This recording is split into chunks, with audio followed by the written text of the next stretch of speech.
வணக்கம் நண்பர்களே. ஆரோக்கியமான வாழ்க்கைக்குரிய வாழ்வியல் முறை பகுதி 88, டயபெட்டிஸ் அல்லது இரத்த சர்க்கரை இல்லா பெருவாழ்வு. இன்றைக்கி பார்த்திங்கன்னா இந்த மெக்கானிக்கல் வேர்ல்டில் வாழ்க்கை முறை மாற்றம், அதனால் இரண்டு பெரிய பிரச்சனைகள் என்னன்னு பார்த்திங்கன்னா, ஒன்று அதிக இரத்த அழுத்தம், இன்னொன்று அதிக இரத்த சர்க்கரை அளவு அல்லது டயபெட்டிஸ். ஸோ ஆரோக்கியமான வாழ்க்கைக்குரிய வாழ்வியல் முறையில் நம்ம என்ன பார்க்குறோன்னா, இந்த இரத்த சர்க்கரை இல்லாமல் நம்ம வாழ்க்கையை எப்படி நம்ம அமைச்சுக்கலாம், சிறு வயதிலிருந்தே நம்ம எப்படியெல்லாம் பழக்க வழக்கங்கள் ஹேபிட்ஸ் மூலமாக நம்மளை நாமளே எப்படி சரி செய்து கொள்ள முடியும், இரத்த சர்க்கரை வந்தவங்களும் சரி இல்லாதவங்களும் சரி எந்த மாதிரி ஒரு வாழ்க்கை முறையை கடைப்பிடிச்சா அது அவங்கள அந்த 80, 90, 120 வயசு வரைக்கும் கூட லைஃப்பை கொண்டு செல்லும். அந்த டைம் வரைக்கும் அந்த இரத்த சர்க்கரை அளவை சரியான விதத்தில் வச்சு பெருசாக இரத்த சர்க்கரை வராமல் பார்த்துக்கிறதும் அல்லது வந்தவங்க ரிவர்ஸ் ஆகிறதுக்கும், அது மட்டும் இல்லாமல் என்றைக்கும் அதனால் வரக்கூடிய, அதாவது டயபெட்டிஸ் இரத்த சர்க்கரையினால் வரக்கூடிய காம்ப்ளிகேஷன்லேருந்து நம்மளை நாமளே தற்காத்து கொள்வதுக்கும் தான் நம்ம இன்றைக்கி பேசிகிட்ருக்கோம். ஸோ இந்த இரத்த சர்க்கரை இல்லா பெருவாழ்வுன்னா நம்ம வாழ்க்கையில் நடைமுறையில் நம்ம என்னெல்லாம் பின்பற்றோம், அது உணவு முறை, உடற்பயிற்சி, வாழ்க்கை முறை, இதை சரியான விதத்தில் நம்ம கையாண்டாலே இரத்த சர்க்கரையை நம்ம சீராக வச்சுருக்க முடியும், அல்லது இரத்த சர்க்கரை வராமல் நம்ம தடுக்க முடியும். நம்ம வாழ்க்கை முறையில் நிறைய சொஃபஸ்டிகேஷன், அப்புறம் ஒரு பாடி மூமெண்ட் இல்லாமல் நம்ம வாழ்க்கை ஸ்டைலை மாற்றிக்கிட்டதுனால தான் இந்த பிரச்சனை. ஸோ நம்ம முன்னோர்களுக்கெல்லாம் பார்த்திங்கன்னா 1000 வருஷத்துக்கு முன்னாடி எல்லாம் இந்த பிபியோ பிளட் சுகரோ இல்லை. இந்த பிபி பிளட் சுகரெல்லாம் இந்த 100 வருஷத்துக்குள்ளே தான் அதிகமாக எல்லா பக்கம் அது காணப்படுது. காரணம் சொஃபஸ்டிகேஷன், உணவு முறை, வாழ்க்கை முறையில் அதிகமாக ரெஸ்ட் கிடைச்சது, உடற்பயிற்சி இல்லாமல், பாடி மூமெண்ட் இல்லாமல் இருந்தது, சரியான உணவுகளை எடுத்துக்கொள்ளாமல் இருந்தது. அதே மாதிரி நம்மளுடைய அதிகப்படியான ஒரு விதமான டென்ஷன், ஸ்ட்ரெஸ், இதெல்லாமே சேர்ந்து தான் இந்த இரத்த சர்க்கரையை உருவாக்கியிருக்கு. இது எல்லாத்துக்கும் மெயினாக சொல்லணும்னா ஸ்ட்ரெஸ், டென்ஷன், ப்ரெஷர், இந்த வாழ்க்கை சூழல், ஒரு மெக்கானிக்கல் வேர்ல்டில் இந்த வாழ்க்கை சூழலே மனிதனை பல அழுத்தங்களுக்கு உட்படுத்துது. இந்த பல அழுத்தங்களுக்கு உட்படுத்தி மனிதன் அதிகமாக டிப்ரெஷன், டென்ஷன், ஃபியர், இந்த மாதிரி பிரச்சனைகளுக்கு ஆளாகிறதுனால அதுவே உணவு முறையும் உடற்பயிற்சியின்மையும், இந்த ஸ்ட்ரெஸ்ஸும், டிப்ரெஷன், ஆங்ஸைட்டி, ஸ்ட்ரெஸ், இதெல்லாம் சேர்ந்து தான் ஒரு வியாதியாக மாறுறது. என்னென்னா பிளட் சுகர் அதிகரித்தல். ஸோ இந்த வாழ்க்கை முறையில் நம்ம நிறைய சேஞ்சஸ் கொண்டு நம்ம வாழ்க்கையை சரியான திட்டமிடலுடன் வாழும்போது அதுவே உங்களுக்கு மிகப்பெரிய சக்தியாக மாறி உங்களை இந்த பிளட் சுகர் இல்லாமல் கொண்டு செல்லும். நமக்கு நாமே ஒரு டீச்சர், நமக்கு நாமே ஒரு சிறந்த ஒரு டீச்சராக இருந்து கைட் பண்ணிட்டாலே இந்த பிளட் சுகர்லேருந்து நம்மளை காப்பாற்றிக்க முடியும், அல்லது வந்தவங்க ரிவர்ஸ் ஆக முடியும், அல்லது வராதவங்க வராமையே வச்சுக்க முடியும். அதே மாதிரி வந்தவங்க அதை சரியான விதத்தில் கையாளுறதுக்கு இந்த காணொளி ஒரு முயற்சின்னு கூட சொல்லலாம். சரி, நம்ம என்னென்னலாம் செய்யணும் அப்படின்னு பார்த்திங்கன்னா, பாடியில் அதிகமாக கொழுப்பு தேங்காமல் பார்த்துக்கிறது தான் ஒரு மிகப்பெரிய விஷயம்.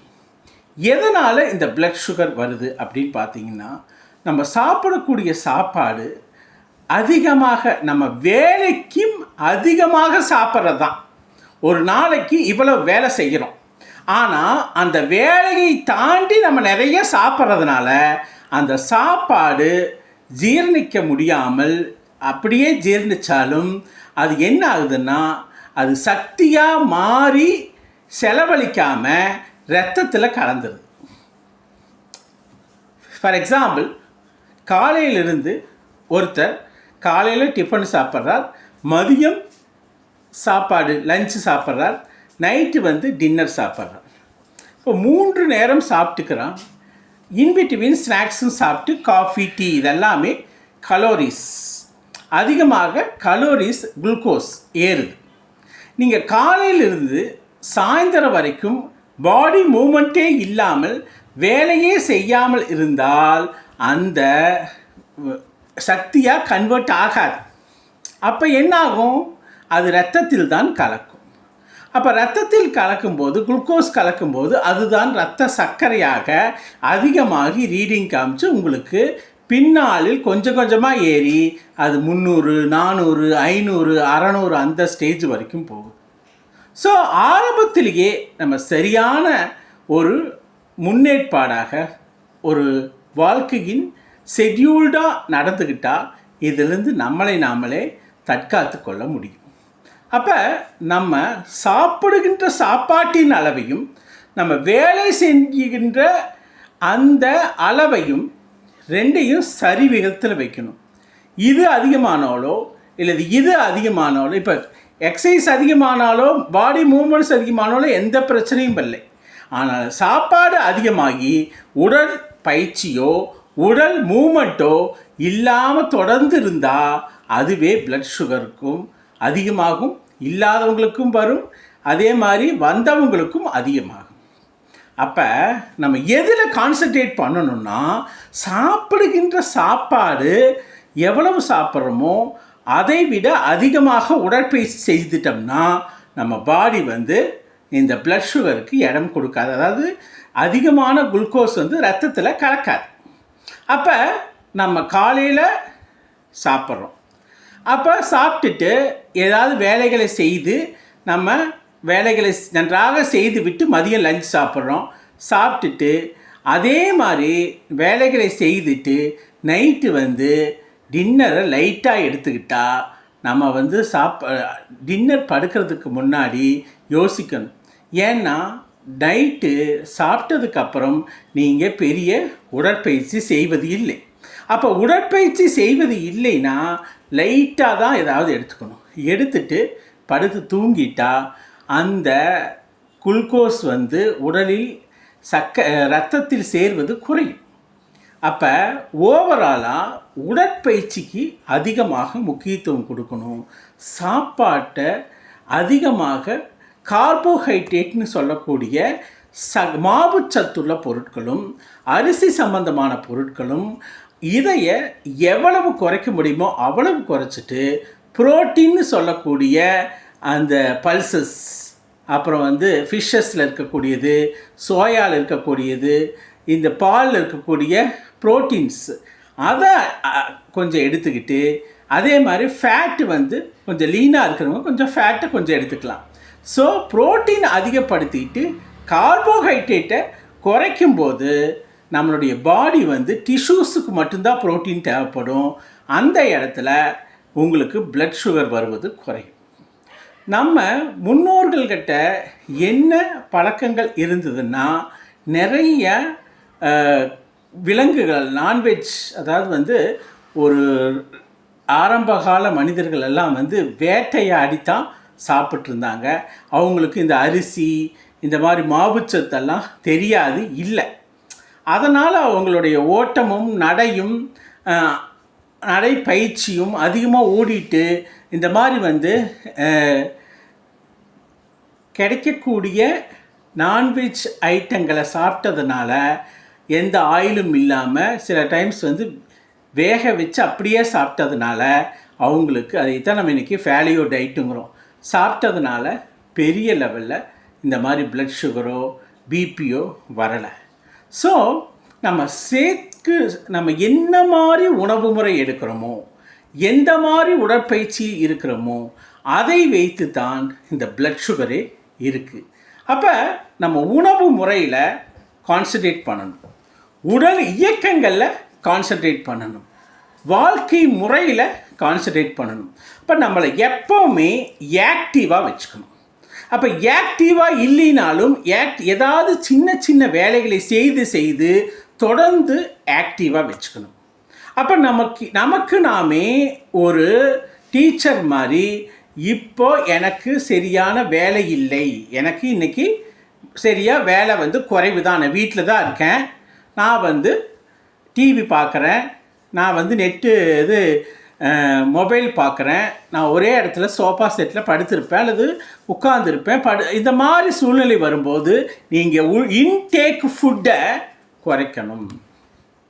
அப்போ 3 நேரங்கிறது 2 நேரமாக குறைச்சிக்கலாம்.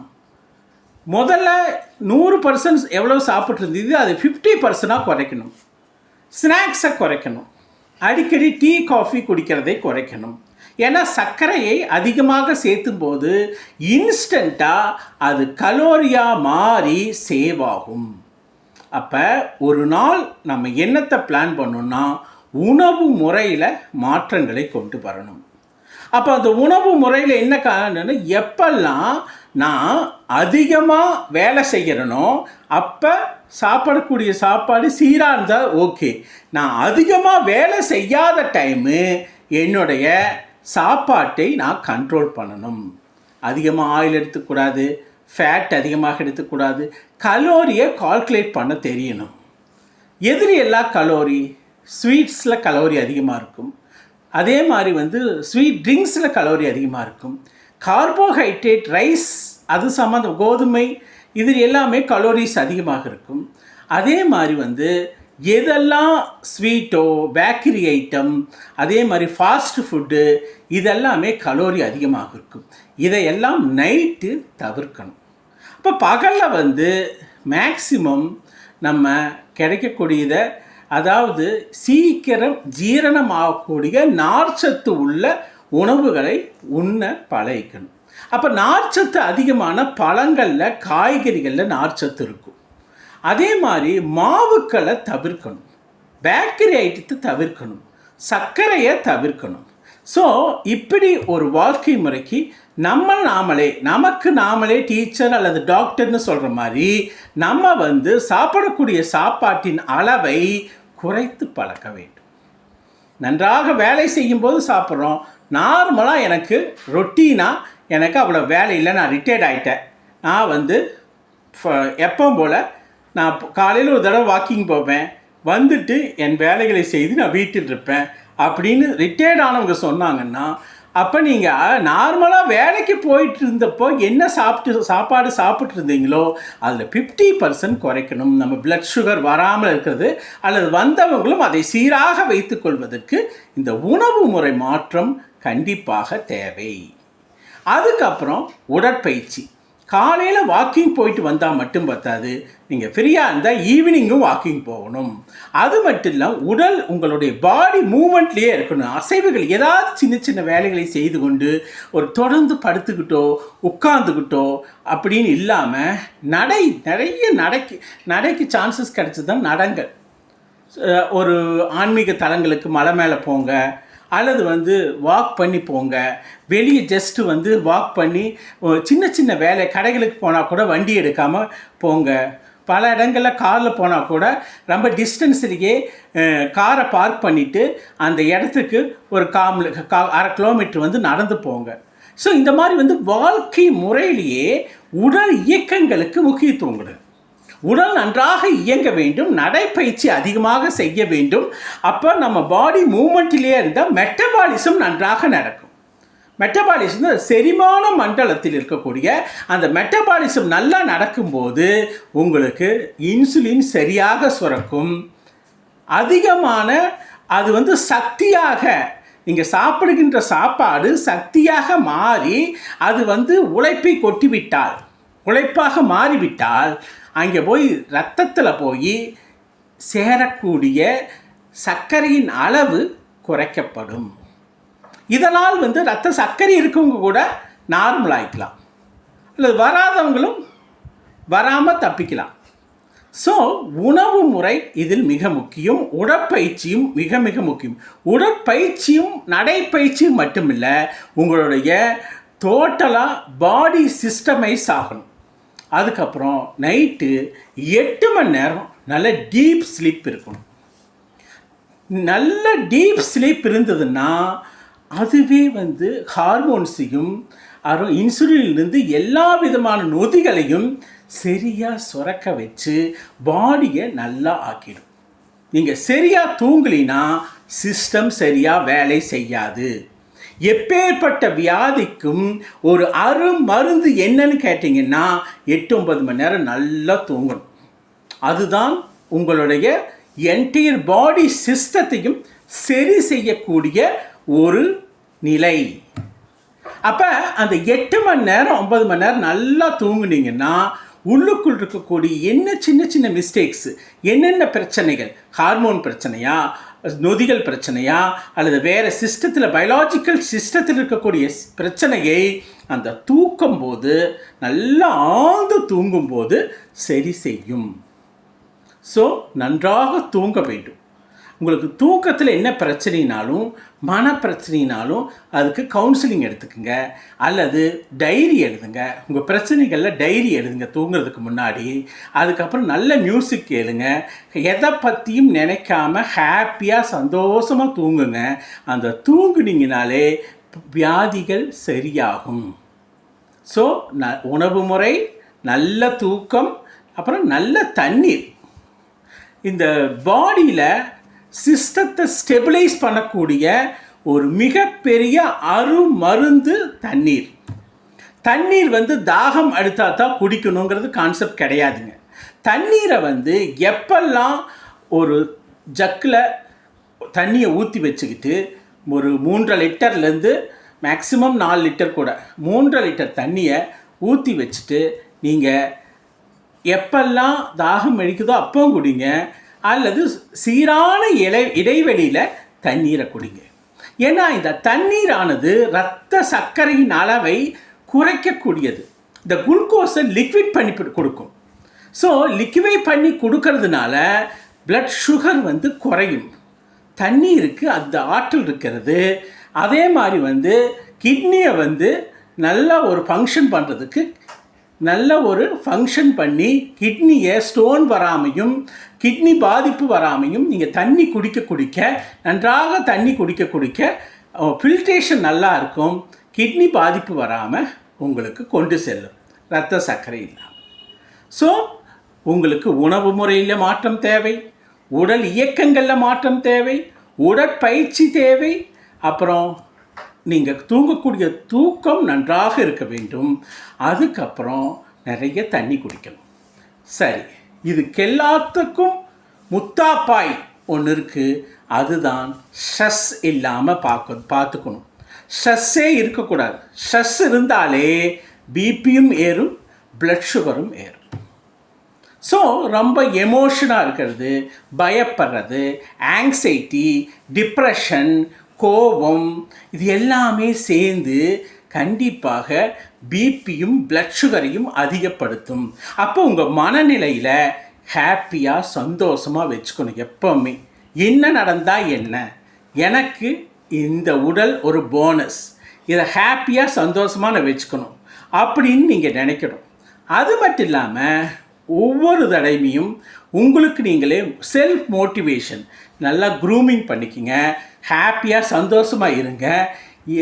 நிறைய வந்து டூர் போங்க.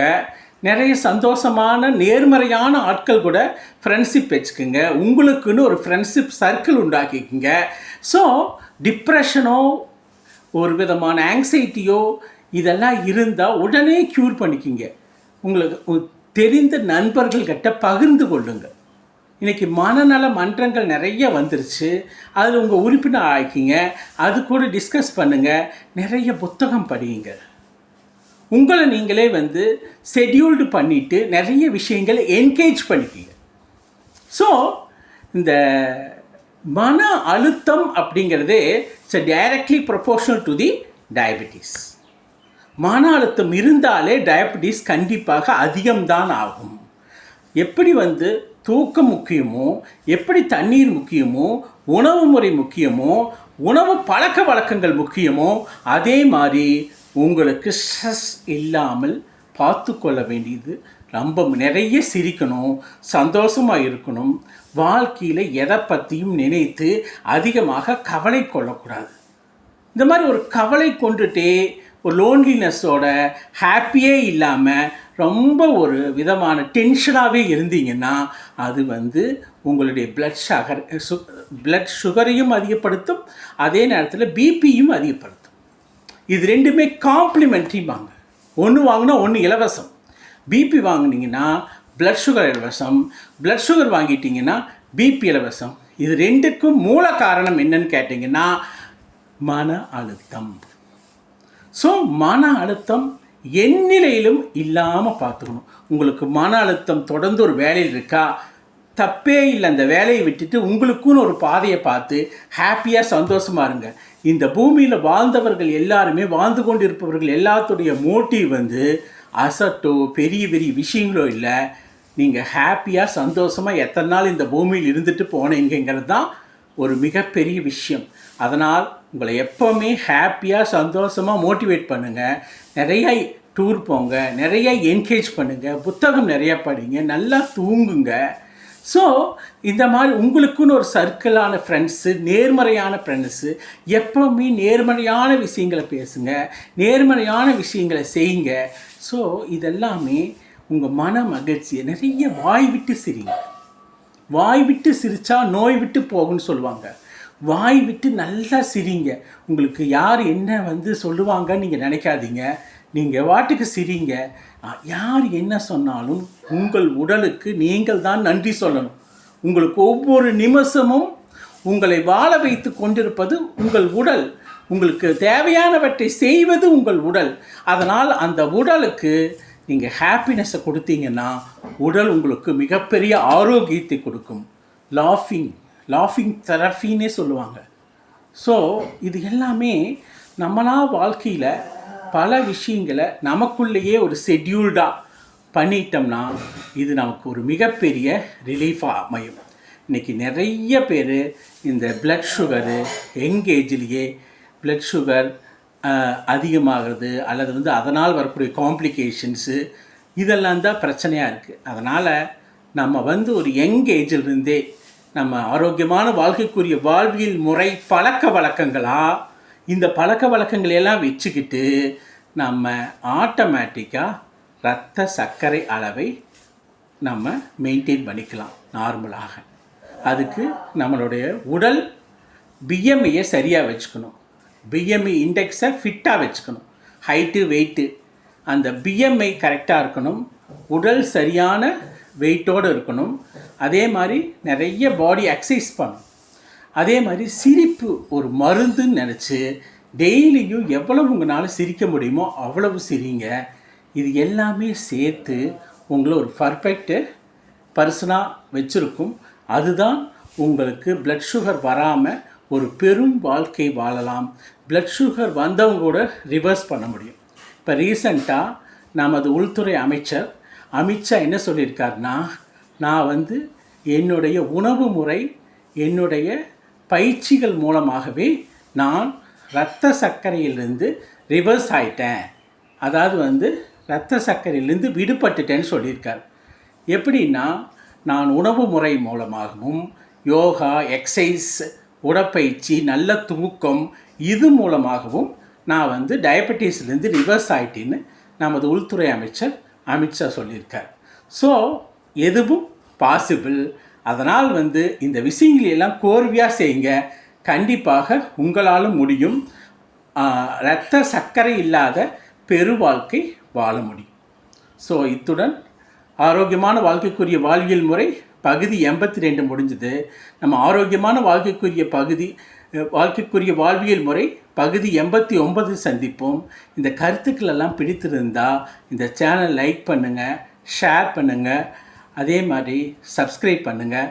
கண்டினியூஸாக சப்ஸ்கிரைப் பண்ணிங்கன்னா தான் உடனுக்குடன் நாங்கள் போடுற வீடியோலாம் உங்களுக்கு சேரும். இந்த ஆரோக்கியமான வாழ்க்கைக்குரிய வாழ்வியல் முறையுடைய வீடியோஸ் எல்லாமே நம்ம சேனல் பிளேலிஸ்ட்லேயும் இருக்குது, வீடியோ செக்ஷன்லேயும் இருக்குது. அதே மாதிரி மனதோடு கொஞ்சம் பேசுங்கள்னு ஒரு சீரீஸ் போயிட்டுருக்கு, அதுவுமே வீடியோ செஷன் பிளேலிஸ்ட்லேயும் இருக்குது, வீடியோ செக்ஷன்லேயும் இருக்குது. ஸோ அதை பார்த்து உங்களுடைய மேலான கருத்துக்களை கமெண்ட்டில் சொல்லுங்கள். நன்றி, வணக்கம்.